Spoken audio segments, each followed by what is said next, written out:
ला पकड़ा। नदी गाड़ू बियाह से पहले कहत रहा हम भट्टक मालिक है और बियाह होए के बाटे तब हमसे ईटा ढोवावता। हाँ अरे हम झूठ बोले जन हमारा बिहावा हो ही जाए, बिहावा होता ही नहीं रहा। जा जल्दी धई क्या वजह। बाबू जितना जल्दी हो सके तू इं चलावता। अरे का बतिया है तोहर दमाद ईटा ढोवावत हमसे।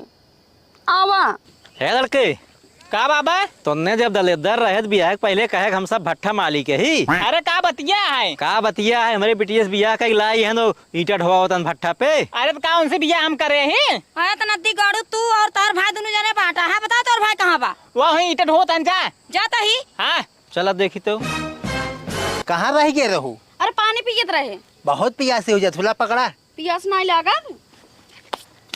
कह रहे मधुआ का हुआ ससुर जी? का हुआ ससुरी तब तो कहत रहा हम भट्ठा मालिक है ही। अब बियाह होगी तो ईटा ढोता है भट्ठा पाई के।